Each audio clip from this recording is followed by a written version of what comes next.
ಹಾ ಸರ್, ಈಗ ಮೊನ್ನೆ ಅದು ಬೋಲ್ಡೋಟ ಸಂಬಂಧಪಟ್ಟಂಗೆ ಏನ್ ನಡೀತಿದೆ ಸರ್. ಹ್ಞೂನ್ರಿ. ಈಗ ಮೊನ್ನೆ 7ನೇ ತಾರೀಕಿಗೆ ಅದು 100 ದಿನ ಮುಕ್ತ ಆಗಿದೆ ಸರ್. ಅಲ್ಲಿಗೆ ಅಂದ್ರೆ ನಾವೇನು ಅಲ್ಲಿ ಧರಣಿ ಸ್ಥಳ ಅಂತ ಏನ್ ಮಾಡಿದ್ವಿ, ಅಲ್ಲಿಗೆ 100 ದಿನ ಆಯ್ತು ಸರ್ ಧರಣಿ ಕುತ್ಕೊಂಡು. ಆ 100ನೇ ದಿನಕ್ಕ ಇವರು ಸಾಣೇಹಳ್ಳಿ ಸ್ವಾಮಿಗಳು ಇವರೆಲ್ಲ ಬಂದಿದ್ರು. ಮತ್ತೆ ಎಲ್ಲ ಕೆಲವೊಬ್ರು ಪರಿಸರವಾದಿಗಳು, ಹಾ ಸರ್. ಕೆಲವೊಬ್ರು ಈ ತರ ಸೈನ್ಸ್ ಸಂಬಂಧಪಟ್ಟಿರ್ತಕ್ಕಂತ ಮಾಲಿನ್ಯ ಇದ್ರ ಬಗ್ಗೆ ತಿಳುವಳಿಕೆ ಇರುವಂತವ್ರನ್ನ, ಈ ತರನೆಲ್ಲ ಕರೆಸಿದ್ ಸರ್. ಅವತ್ತು ಆ ಪಬ್ಲಿಕ್ ಸಮಾವೇಶ ತರ ನಡೀತದ 100ನೇ ದಿನದ್ದು. ಬಸವಾದಿ ಶರಣರನ್ನ ತಾವು ಅಂದ್ರ ಕರೆ ಕೊಟ್ಟಿದ್ರ ಸರ್ ಬರ್ರಿ ಅಂತ? ಹೌದೌದು ಹೌದು ಹೌದು ಹೌದು. ಏನ್ ಸರ್ ಅವ್ರ ಸ್ಟೇಟ್ಮೆಂಟ್ ಏನೋ, ಮತ್ತೆ ನಿಮ್ದು ಅಜೆಂಡಾ ಏನಾರು ಇತ್ತಂದ್ರ ಪಾಂಪ್ಲೆಂಟ್ ಅಥವಾ ಏನೋ ಇದ್ರೆ ಒಂದ್ ಕಾಪಿ ಕೊಡಕ್ ಆಗತ್ ಸರ್? ಫೋಟೋ ಅಥವಾ ವಾಟ್ಸ್ಆಪ್ ಕೊಟ್ರು ಆಗತ್ರಿ? ಕಳಿಸ್ತೀವಿ. ಏನಂತಾರ ಸರ್ ಸಾಣೇಹಳ್ಳಿ ಸ್ವಾಮಿಗಳು ಏನಂದ್ರು? ಅವ್ರದ್ದೇನ್ ನಿಲುವು? ಅವ್ರು ಏನಂತಂದ್ರ, ವಿಸಿಟ್ ಮಾಡಿದ್ರೆ ಎಲ್ಲಾ ಸ್ವಾಮಿಗಳು ಯಾರೇ ಬಂದ್ರು ಕೂಡ ಅವ್ರನ್ನ ಫಸ್ಟ್ ಏನ್ ಮಾಲಿನ್ಯ ಆಗೈತಿ ಪ್ರದೇಶ, ಅಲ್ಲಿ ಕರ್ಕೊಂಡೋಗಿ ತೋರ್ಸ್ಕೊಂಬಂದು ಅಲ್ಲಿ ರೈತರು, ಬಾಧಿತ ಜನಗಳು ಅವ್ರನ್ನ ಭೇಟಿ ಮಾಡಿ ಅದೆಲ್ಲ ನೋಡಿ ಬಂದ್ಮೇಲೆ ಇವರು ರಂಜಾನ್ ದರ್ಗಾ ಅಂತ ಅವರು ಬಂದಿದ್ರು.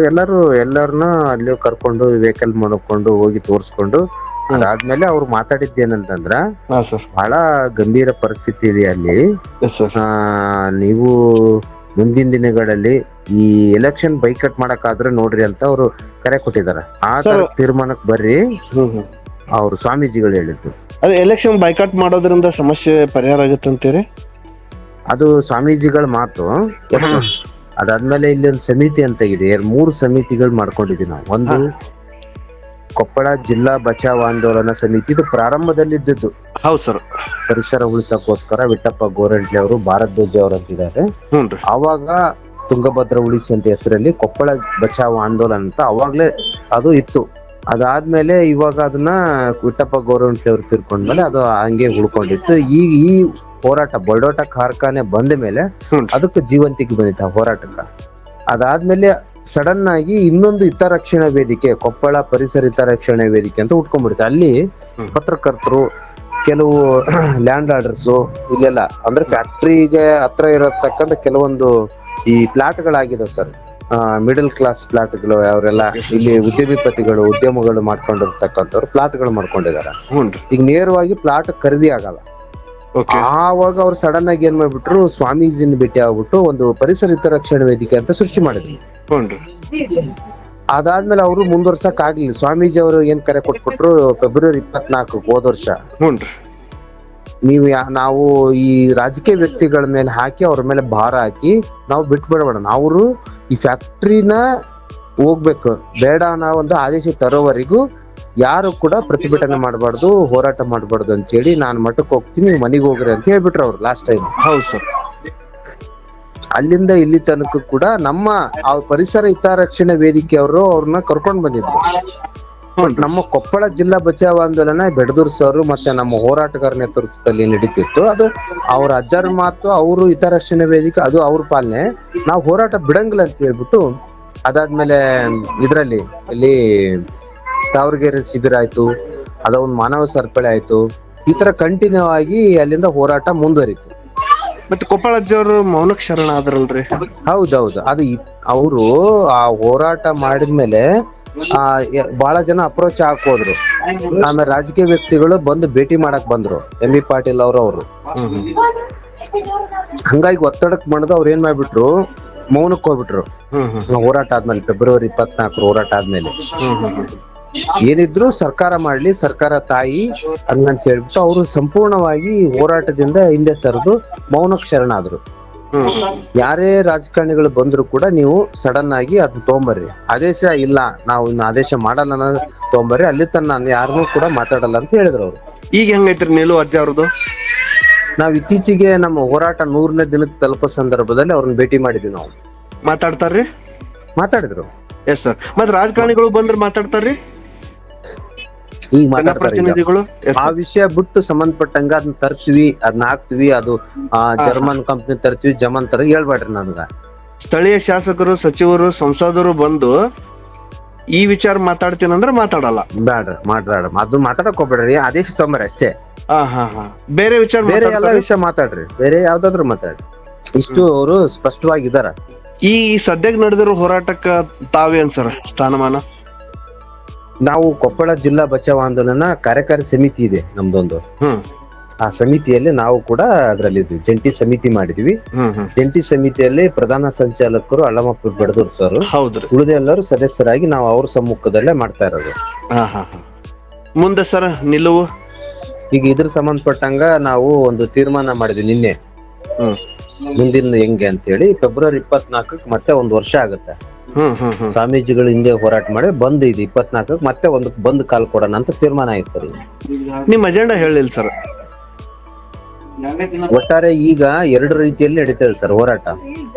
ಒಂದು ಬೋಲ್ಡೋಟ, ಕಿರ್ಲೋಸ್ಕರ್, ಎಕ್ಸ್ ಇಂಡಿಯಾ ಮತ್ತೆ ಇನ್ನೊಂದು ಕಾರ್ಖಾನೆ ಬರ್ತಾ ಇದೆ ಭದ್ರಶ್ರೀ. ಈ 3-4 ಕಾರ್ಖಾನೆ ವಿಸ್ತರಣೆ ಆಗ್ಬಾರ್ದು, ಯಾವುದೇ ಹೊಸ ಕಾರ್ಖಾನೆ ವಿಸ್ತರಣೆ ಆಗ್ಬಾರ್ದು. ಹಂತ ಹಂತವಾಗಿ ಈ ಕಾರ್ಖಾನೆಗಳೇನು ಮಾಲಿನ್ಯ ಮಾಡ್ತಾವ ಅವು ಕಡಿವಾಣ ಹಾಕ್ಬೇಕು. ಅವೇನೋ ಮಾಲಿನ್ಯ ಮಾಡ್ಲಾರಂಗ ತಡೆದ್ರೆ ಅವಕ್ಕೆ ಉಳಿಗಲ್ಲ. ಅವೇನೋ ಮತ್ತೆ ಅದೇ ಕಂಟಿನ್ಯೂ ಮಾಲಿನ್ಯ ಮಾಡಿದ್ರೆ ಅವನ್ನ ಸೀಸ್ ಮಾಡ್ಬೇಕನ್ನೋದು ಅಜೆಂಡಾ. 20 ಗ್ರಾಮಗಳಲ್ಲಿ ಈಗಾಗಲೇ ಕೃಷಿ, ಜನರ ಆರೋಗ್ಯ, ಜಾನುವಾರು ಆರೋಗ್ಯ ಹಾಳಾಗ್ತಾ ಇದೆ. ಅದಕ್ಕೆ ಭಾರತ ಸರ್ಕಾರದ ಆರೋಗ್ಯ ಇಲಾಖೆಯಿಂದ ಸರ್ವೆ ಮಾಡಿಸ್ಬೇಕು. ನೀವು ಎಲ್ಲೆಲ್ಲಿ ಹೋಗಿರ್ ಸರ್ ಮುಂದೆ? ಅಂದ್ರೆ ಯಾರಿಗಾದ್ರೂ ಅಪೀಲ್ ಹೋಗೋದಾಗ್ಬೋದು ಅಥವಾ ಇದ್ರ ಸಂಬಂಧಪಟ್ಟಂಗ BT ವೆಂಕಟೇಶ್ ಅವ್ರ ಮುಖಾಂತರ ಹೈಕೋರ್ಟ್ ಅಲ್ಲಿ ಅದ್ ನ್ಯಾಯಾಂಗ ನಡೀತಾ ಇದೆ. ಪಿಟಿಷನ್ ಹಾಕಿರಿ? ಪಿಟಿಷನ್ ಹಾಕೈತಿ. ಜೊತೆಗೆ ಹೈಕೋರ್ಟ್ ಅಲ್ಲಿ ಒಂದು ಆದೇಶ ಆಗಿದೆ 2009ರಲ್ಲಿ. ಈಗ ಬೋಲ್ಡೋಟ ಕಾರ್ಖಾನೆ ಒಳಗಡೆ 44 ಎಕರೆ 35 ಗುಂಟೆ ಒಂದು ಕೆರೆ ಇದೆ, ಬಸಾಪುರ ಕೆರೆ ಅಂತ. ಆ ಕೆರೆ ಸಂಬಂಧಪಟ್ಟಂಗ ಹೈಕೋರ್ಟ್ ಅಲ್ಲಿ ಒಂದು ಆದೇಶ ಆಗಿದೆ. ಆ ಆದೇಶದ ಪ್ರಕಾರ ಏನ್ ನಡೀತಾ ಇದೆ ಅಂತಂದ್ರೆ, ಕಾರ್ಖಾನೆಯಲ್ಲಿ ಅದನ್ನ ಜಿಲ್ಲಾಡಳಿತ 44 ಎಕರೆ 35 ಗುಂಟೆನ ಜಿಲ್ಲಾಡಳಿತ ಅಂದು ಬೋಲ್ಡೋಟ ಕಂಪ್ನಿ ಮಾರ್ತದ ಕೇವಲ 33 ಲಕ್ಷಕ್ಕ. ಒಂದು ಸಾರ್ವಜನಿಕ ಕೆರೆಯನ್ನ ಜಿಲ್ಲಾಡಳಿತ ಹೆಂಗ್ ಮಾಡಿಬೇಕಂತ ಅವತ್ತು ಪಿಟಿಷನ್ ಕೊಪ್ಪಳ ಜಿಲ್ಲಾ ಬಚಾವ್ ಆಂದೋಲನ ಸಮಿತಿಯಿಂದ ಹೋಗಿದ್ದಾರೆ. ಮತ್ತೆ KIDB ಅವರು ಅದನ್ನ ಸುಪರ್ದಿಗೆ ತಗೊಂಡು ಅದನ್ನ ಸರ್ವೆ ಮಾಡಿಸಿ ನಾವು ಬೋಲ್ಡೋಟ ಕೊಟ್ಟಿವಿ ಅಂತ ಹೇಳ್ತಾರಲ್ರಿ. ಅದೇನ ಅದ್ರ ವಿರುದ್ಧ ಅವತ್ತಿನ ಹೋರಾಟಗಾರರು ಹೋಗಿದ್ದಾರೆ ಕೋರ್ಟ್. ಇದು ಹಂಗಾದ್ರೆ ನೀವು ಗ್ರೀನ್ ಟ್ರಿಬ್ಯುನಲ್ಗೆ ಏನಾದ್ರು ಕಂಪ್ಲೇಂಟ್ ಮಾಡಿರ? ಹೋರಾಟಗಾರರು, ಸಾರ್ವಜನಿಕರು ಯಾರಾದ್ರೂ ಆಗ್ಬೋದು. ಒಂದು ಸ್ಟೇಟ್ ಅಲ್ಲಿ ಒಂದು ಏನ್ ಬರ್ತದ ಅಂತಂದ್ರ, ಗ್ರೀನ್ ಟ್ರಿಬ್ಯುನಲ್ ಹೋಗ್ಬೇಕಂದ್ರ ಅಲ್ಲಿ ಪರಿಸರ ಮಾಲಿನ್ಯ ಸಂಬಂಧಪಟ್ಟಂಗ ಅದಕ್ಕೆ ಹೋಗ್ಬೇಕಾಗತ್ತೆ. ಯಾಕಂದ್ರೆ ಈ ಬೋಲ್ಡೋಟ ಅನ್ನೋದು ಇಂಟರ್ನ್ಯಾಷನಲ್ ಬಂಡವಾಳಗಾರ, ಅವ್ರು ಹೋಗ್ರಿ ಅಂತ ಹೇಳ್ತಾರ ನಮ್ಗ. ಈಗಲೂ ಕೋರ್ಟ್ ಆದೇಶ ನಮ್ಗಾಗಿದೆ. ಹೈಕೋರ್ಟ್ ಆದೇಶ ಏನಾಗಿದೆ ಅಂತಂದ್ರೆ, ಒಂದು ಸಾರ್ವಜನಿಕ ಕೆರೆಯನ್ನ ಏನ್ ಮಾರಿದಿರಿ, ಆ ಮಾರಿದ ಸಂದರ್ಭದಲ್ಲಿ 30 ವರ್ಷಗಳಲ್ಲಿ ಲೀಸ್ ಕೊಟ್ಬಿಟ್ಟಿದ್ದಾರೆ ಅದನ್ನ ಕೆರೆನ, ಪಬ್ಲಿಕ್ ಸಾರ್ವಜನಿಕ ಕೆರೆನ. ಅದು ಇತಿಹಾಸದಲ್ಲಿ ಎಲ್ಲಿ ಕೂಡ ಅಂತ ಒಂದು ಕೆರೆನ ಸಾರ್ವಜನಿಕ ಕೆರೆ ಮಾರಿದ ಉದಾಹರಣೆಗಳಿಲ್ಲ. ಅದು ನಮ್ ಕೊಪ್ಪಳದಲ್ಲಿ ನಡೆದೈತಿ. ಈ ಕೆರೆನ ನೀವು ಏನ್ ಮಾರಿದಿರಿ, ಕೋರ್ಟ್ ಆದೇಶ ಆಗಿರೋದು ನಮ್ಮ ಹತ್ರ ಇರೋದೇನಂದ್ರ, ಸಾರ್ವಜನಿಕ ಕೆರೆ ಸಾರ್ವಜನಿಕ ಮುಕ್ತವಾಗಿಡ್ಬೇಕು, ದನ ಕುರಿಗೆ ನೀರ್ ಕುಡಿಯಂಗ್ ಇಡ್ಬೇಕು. ಜೊತೆಗೆ ಅದನ್ನ ಸರಿಯ ಸಂಪೂರ್ಣನ ಬಳಸಕ ಅದು ಬಿಡ್ಬೇಕು. ಆ ಕೆರೆನ ಹೆಂಗಿದ್ದ ಹಂಗೆ ಕಾಪಾಡ್ಬೇಕಂತ ಕೋರ್ಟ್ ಕ್ಲಿಯರ್ ಕಟ್ ಆರ್ಡರ್ ಇದೆ ನಮ್ಮ ಹತ್ರ. ಅದಾದ್ಮೇಲೆ ಇವ್ರು ಮೊನ್ನೆ ಇತ್ತೀಚಿಗೆ ನಾವು ದನ ಕುರಿ ನೀರ್ ಕುಡ್ಸಕ ಅಲ್ಲಿ ಕುರಿಗಾಯಿಗಳು ಕರ್ಕೊಂಡು ಹೋದಾಗ ನಮ್ಮನ್ನ ಹೊಡೆದು ಒಂದು ದನ ಸತ್ತೋಯ್ತ. ಅಲ್ಲಿ ಇಷ್ಟು ಗುಂಡಾಗಿರಿ ನಡೀತದ, ಕಾಂಪೌಂಡ್ ಕಟ್ಬಿಟ್ಟಿದ ನಾವ. ದೈಹಿಕ ಹಲ್ಲೆ ಆಗಿದೆ. ದೈಹಿಕ ಹಲ್ಲೆ ಆಗೈತೆ. ಅಲ್ಲಿ ಇಷ್ಟು ಆದ್ಮೇಲೆ ಕೋರ್ಟ್ ಆರ್ಡರ್ ನಮ್ಮ ಹತ್ರ ಇದ್ರು ಕೂಡ DC ಹೋಗಿ ಬೆಟ್ಟಾಗಿ ನೀವು SP ಬೆಟ್ಟಾದ್ರೆ ಏನ್ ಹೇಳ್ತಾರೆ ಅಂದ್ರೆ, ನೀವು ಲೀಗಲ್ ಪ್ರೊಸೆಸ್ ಹೋಗ್ರಿ ಅಂತಾರ ಅವ್ರು. ಅವ್ರ ಕಂಟ್ರೋಲ್ನಾಗ ಇರ್ಲಿಕ್ಕಿಲ್ಲ ಅಂತಿರಲ್ಲ. ಕೋರ್ಟ್ ಆರ್ಡರ್ DC ಗೆ ಕಲೆಕ್ಟ್ ಕೊಡ್ತಾರ ಅದನ್ನ. ಅದನ್ನ ಇಂಪ್ಲಿಮೆಂಟೇಶನ್ ಮಾಡೋದು ಪೊಲೀಸ್, ಇದು ನ್ಯಾಯಾಂಗ, ಕಾನೂನು ಉಸ್ತುವಾರಿ ಇವರು DC ಅವರು ಅಂತ ಮಾಡ್ತಾರಲ್ಲ. ಕ್ಲಿಯರ್ ಕಟ್ ಆಗಿದೆ. ಅದನ್ನ ಒಂದು ಸಾರ್ವಜನಿಕ ಆಸ್ತಿನ ಅದು ಸಾರ್ವಜನಿಕ ಮುಕ್ತವಾಗಿಡ್ಬೇಕಂತ ಕರ್ತವ್ಯ ಇವತ್ತು ಅಡ್ಮಿನಿಸ್ಟ್ರೇಟಿವ್ ಮತ್ತೆ ಪೊಲೀಸ್ ವ್ಯವಸ್ಥೆ ಮಾಡ್ಬೇಕಾಗಿತ್ತು. ಅವರು ಕಣ್ಮುಚ್ಚ ಕೂತ್ಕೊಂಡ್ಬಿಟ್ಟಾರ. ಅಂದ್ರೆ ಇಲ್ಲಿನ ರಾಜಕಾರಣಿಗಳು ಮತ್ತೆ ಎಲ್ಲರ ಇದ್ರ ಸಂಬಂಧ ಇಷ್ಟು ಅದು ಇದು ಕ್ಲಿಯರ್ ಕಟ್ ಆರ್ಡರ್ ಇದ್ರು ಕೂಡ ಅವ್ರೇನ್ ಹೇಳ್ತಾರ, ನಮ್ಗೆ ಗೈಡ್ ಮಾಡ್ತಾರ ವಾಪಸ್ ನಮ್ಮ ಹೋರಾಟಗಾರರಿಗೆ, ನೀವ್ ಇದ್ರ ವಿರುದ್ಧ ಕೋರ್ಟ್ಗೆ ಹೋಗ್ರಿ ಅಂತಾರ. ಮತ್ತೆ ಲೀಗಲ್ ಪ್ರೊಸೆಸ್ ಹೋಗ್ರ ಅಂದ್ರೆ ಲೀಗಲ್ ಪ್ರೊಸೆಸ್ ಅರ್ಥ ಅವ್ನ್ ಲೀಗಲ್ ಅಲ್ಲಿ ಗೆಲ್ಲಕ್ ಇದಿದ್ದೇನೆ ಬೋಡಾಟ. ಆಯ್ತು, ನೀವು ಕಂಟೆಂಪ್ಟ್ ಆಫ್ ಕೋರ್ಟ್ ಹೋಗ್ಬೋದಿತ್ತಲ್ಲ, ಅವ್ರು ಹಂಗ ಹೇಳಿದ್ಮೇಲೂ ಹೋಗ್ರಿ ಅಂತಾರ ಅವ್ರು. ನೀವು ಕಂಟೆಂಪ್ಟ್ ಆಫ್ ಕೋರ್ಟ್ ಹೋದ್ರೆ ನಮ್ಮ ಹೋರಾಟಕ್ಕ ಮತ್ತೆ ಸೋಲೆ ಬರ್ತದ. ಅದು ಯಾಕೆ ಸರ್? ಯಾಕಂತಂದ್ರೆ ಬೋಡಾಟ ಇದನ್ನಲ್ರಿ, ನ್ಯಾಯಾಂಗನು ಖರೀದಿ ಮಾಡೋಷ್ಟು ಕೆಪಾಸಿಟಿ ಇದೆ ಅವನಿಗೆ.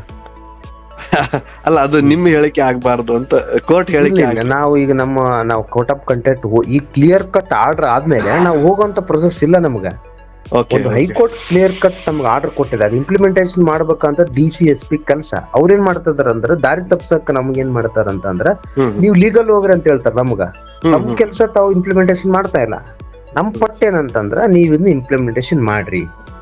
ಅಲ್ಲಿ ಈಗ ಅವ್ರಿಗೆ ಏನಾಗ್ಬಿಟ್ಟತಿ, ಇದು ಬಂದ್ಬಿಟ್ಟತಿ. ಇವಾಗ ನಮ್ಮನ್ನ ಮುಟ್ಟಕ್ ತಯಾರಿ, ಈಗ 100 ದಿನ ನಾವು ಪ್ರತಿಭಟನೆ ಮಾಡಿದ್ರು ಕೂಡ ನಮ್ ಟಚ್ ಮಾಡಕ್ ಆಗ್ತಾ ಇಲ್ಲ ಅವ್ರಿಗೆ. ಅರ್ಥ ಏನಂತಂದ್ರೆ ಅವ್ರ ಕೆಲ್ಸ ಅವ್ರಿಗೆ ಮಾಡಕ್ ಆಗ್ತಾ ಇಲ್ಲ, ಇನ್ನೇನು ಸಮಸ್ಯೆಗಳು ಎದುರಾಗ್ತಾ ಇದೆ ಅವ್ರಿಗೆ. ಇದು ಒಂದು, ಅದಕ್ಕೆ ನಾವು ಹೋರಾಟನ ಇದು ಬಿಟ್ರೆ ನಾವು ಅದು ಕೂಡ ಚರ್ಚೆ ಬಂತು ನಮ್ಗ. ಏನು ಗ್ರೀನ್ ಟ್ರಿಬ್ಯುನಲ್ ಹೋಗ್ಬೇಕಂತನೂ ಡಿಸ್ಕಸ್ ಬಂತು. ಪರಿಸರ ಮಾಲಿನ್ಯ ಏನಿದೆಲ್ಲ ಇದ್ರದ್ದು ಗ್ರೀನ್ ಟ್ರಿಬ್ಯುನಲ್ ಬರೋದು ಸೆಂಟ್ರಲ್ ಅಲ್ಲೇ ಬರ್ತದ ಅದು. ಅಲ್ಲಿಗೆ ಹೋಗ್ಬೇಕನ್ನೋದು ಕೊನೆಯ ನಮ್ದು ಇದೆ. ಈಗ ಇಲ್ಲಿ ಲಾಯರ್ ಯೂನಿಯನ್ ಅವರು ನಾವು ಜವಾಬ್ದಾರಿ ತಗೊಂಡ್ಬಿಟ್ಟಿದ್ರ, ನಾವು ಮಾಡ್ತೀವಿ ಅಂತ ಹೇಳಿ. ಅಲ್ಲಿ ನಮ್ಮ ಸಮಿತಿಯಲ್ಲಿ ಚರ್ಚೆ ಆಗಿರೋ ಸ್ವಲ್ಪ ವೇಟ್ ಮಾಡ್ರಿ ಹೋಗಕ್ಕೂ ಮುಂಚೆ. ಯಾಕಂದ್ರೆ ಲೀಗಲ್ ಪ್ರೊಸೆಸ್ ನಾವೇನ ಹೋದ್ವಿ ಅಂತಂದ್ರೆ ಲೀಗಲ್ ಆಗಿ ನಾವು ಅದನ್ನ ಬರೋವರೆಗೆ ಕಾಯಿರಿ ಅಂತ ಸರ್ಕಾರ ಹೇಳ್ತದ, ನಮ್ಗೆ ಉತ್ತರ ಕೊಡ್ತದ. ಕ್ಲಿಯರ್ ಕಟ್ ಆರ್ಡರ್ ಇದ್ರೆ ಮನೆ MP MLA ಗಳು ಏನ್ ಹೇಳಿದಾರೆ ನಮ್ಮ ಮುಂದೆ ಬಂದು IBಯಲ್ಲಿ, ಇದು ಲೀಗಲ್ ಪ್ರೊಸೆಸ್ ಅಲ್ಲಿ ಐತಿ, ಹಂಗೈತಿ ಹಿಂಗೈತಿ ಅಂತ ಹೇಳ್ತಾರೆ. ಕೋರ್ಟ್ ಆರ್ಡರ್ ನಮ್ ಕೈಲಿದಾವ, ಆದ್ರೂ ಕೂಡ ಅವರು ಈಗ ಹಿಂಗ ಹೇಳ್ತಾರ. ನಾವ್ ಅಲ್ಲಿ ಗ್ರೀನ್ ಟ್ರಿಬ್ಯುನಲ್ ಹೋಗಲ್ಲ, ಅದು ಬಂದ ಮೇಲೆ ನೋಡೋಣ, ಅದು ಜಡ್ಜ್ಮೆಂಟ್ ಆದ್ಮೇಲೆ ನೋಡೋಣ ಅಂತ ನಮ್ಗ ಮತ್ತೆ ಮಾತು ಹೇಳ್ತಾರ. ಹಾಗಾಗಿ ನಾವು ಸ್ವಾಮೀಜಿಗಳು ಮತ್ತೆ ಇಲ್ಲಿ ಜುಡಿಷಿಯಲ್ ಎಲ್ಲ ಇವ್ರನ್ನೆಲ್ಲ ಅಡ್ವೊಕೇಟ್ಸ್ ಕೇಳಿದ್ಮೇಲೆ ಖಂಡಿತ ಮಾಡೋಣ, ಅದಕ್ಕೆ ಹೋಗಕ್ಕೆ ಏನ್ ಖರ್ಚು ಬಂದ್ರೆ ನಾವು ಒತ್ಕೊಡ್ತೀವಿ ಅಂತ ಹೇಳ್ಬಿಟ್ಟಾರ ಅವ್ರು. ಸದ್ಯ ಹೋರಾಟನ ತೀವ್ರಗೊಳಿಸೋಣ, ಜನಗಳು ಇನ್ನಷ್ಟು ಸಂಘಟಿಸೋಣ. ಈಗಾಗ್ಲೇ ಏನು ಬಾಧಿತರಾಗ್ಯಾರ, ಫ್ಯಾಕ್ಟ್ರಿಗಳಿಂದ ಸಾಕಷ್ಟು ಅವ್ರಿಗೆ ಅನ್ಯಾಯ ಆಗಿದೆ, ಕೋರ್ಟು ಕಚೇರಿ ಪೊಲೀಸ್ ಏನ್ ಅನ್ಯಾಯ ಆಗಿದೆ, ಆ ಭಯದಿಂದ ಹೊರಗೆ ಬರ್ಲಿ ಜನ. ಫಸ್ಟ್ ಒಂದು ಜನಸಂಖ್ಯೆನ ಇನ್ನಷ್ಟು ತೀವ್ರಗೊಳಿಸಿದ ಮೇಲೆ ನಾವೆಲ್ಲದೂ ಆಗುತ್ತೆ ಅದು ಅಂತ ಈಗ ಸದ್ಯದ ಪರಿಸ್ಥಿತಿಗೆ ಅನ್ಕೊಂಡಿದ್ವಿ. ಸರ್, ನೀವು ಈ ಜಂಟಿ ಹೋರಾಟದ ಸಮಿತಿಗೆ ನೀವೊಬ್ರು ಸದಸ್ಯರಿದ್ದು, ಇದನ್ನ ನಾವು ಸ್ಟೇಟ್ಮೆಂಟ್ ಆಗಿ ತಗೊಳ್ಬಹುದಾ? ನೀವು ಮಾತಾಡಿದ್ದು ತಗೋಬೋದು ಸರ್. ಈಗ ನಾನು ಒಂದು ಸಮಾಜಮುಖಿ ಪತ್ರಿಕೆಯಲ್ಲಿ ಕೂಡ ಚಂದ್ರಕಾಂತ್ ಒಡ್ಡವ್ರದ್ದು ಕೂಡ ನಾನೊಂದು ಆರ್ಟಿಕಲ್ ಬರೆದಿದ್ದೆ, ಸ್ಟೇಟ್ ಇದರಲ್ಲಿ ಆಯ್ತು ಸರ್. ಅದು ಆ ಪತ್ರಿಕೆಯಲ್ಲಿ ಕೂಡ ಖಂಡಿತ ತಗೋಬಹುದು. ಅದ್ರ ಹಂಗಾದ್ರೆ ಇದು ಇನ್ನೊಂದ್ ಸೈಡ್ ನಾವು ಯೋಚನೆ ಮಾಡಿದಾಗ ಇದು ಪ್ರಗತಿ ಅನ್ನೋದು ಬರ್ತೈತಲ್ ಸರ್, ಏನ್ ಮಾಡೋದು ಅಂದ್ರೆ ಸಾರ್ವಜನಿಕ ಉದ್ಯೋಗ, ರಿಹ್ಯಾಬಿಟೇಷನ್, ಈ ತರದ್ದು ಗೊಂದಲ ಸೃಷ್ಟಿ ಆಗ್ತಾವಲ್ಲ. ಅದೇ ಖಂಡಿತ ಸರ್, ಹಾಗೆ ಆಗುತ್ತೆ ಅದು. ಈಗ ಭೂಮಿ ಕೊಟ್ಟವರು, ಆಮೇಲೆ ಜಾಬು, ಸಾಕಷ್ಟು ಇಲ್ಲಿ ನೆಸೆಸಿಟಿ ಇರುವಂತ ಯುವಕರು, ಮತ್ತೆ ಭೂಮಿ ಕಳ್ಕೊಂಡವ್ರು ಹೇಳಕತ್ತಾರ ಕೊಪ್ಪಳದೊಳಗ ನಮಗ್ ಸರ್ಕಾರ ಕೆಲ್ಸ ಕೊಡ್ಲಿ, ಅಥವಾ ನಾವು ಭೂಮಿ ಕಳ್ಕೊಂಡಿದ್ದಕ್ಕ ಇದೇ ಕಾರ್ಖಾನೆ ಕೆಲ್ಸ ಕೊಡ್ಲಿ, ಯಾವ್ದಾದ್ರು ಒಂದ್ ಮಾಡ್ರಿ, ನಾವು ಬೀದಿಗೆ ಬಿದ್ದೀವಿ ಅಂತ. ಅಂದ್ರೆ ವಿಷಯ ಏನ್ ನಡೆದೈತೆ ಅದನ್ನ ಕೇಳಾಕತ್ತೀನಿ ನಿಮ್ಗೆ.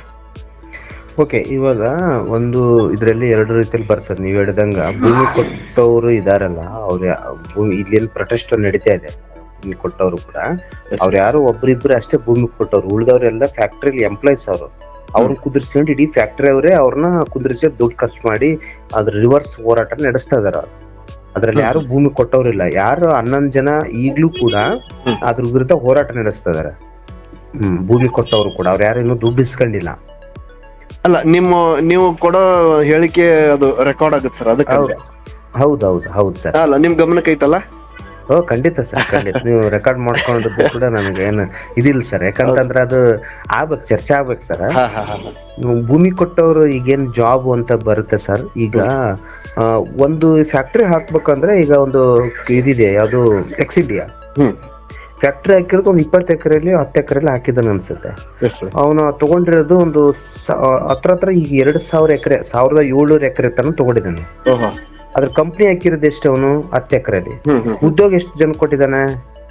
ಒಬ್ಬ ಅಂದ್ರೆ 200-300 ಜನ ಕೊಟ್ಟಿರ್ಬೋದು ಅಷ್ಟೇ. ಅವನು ಎಂಪ್ಲಾಯ್ಸ್ ಅವರು ಇವರು ಎಲ್ಲ ಸೇರ್ಬಿಟ್ಟು ಒಂದು 400-500 ಜನಕ್ಕೆ ಸಿಕ್ಬೋದು ಅಂತ ತಿಳ್ಕೊಳ್ಳಿ. ಆದ್ರೆ 1700 ಎಕರೆ ಭೂಮಿನ ಅವ್ನು ಇಟ್ಕೊಂಡಿದ್ದಾನ, ಕಾಂಪೌಂಡ್ ಇಟ್ಕೊಂಡಿದ್ದಾನಲ್ಲ.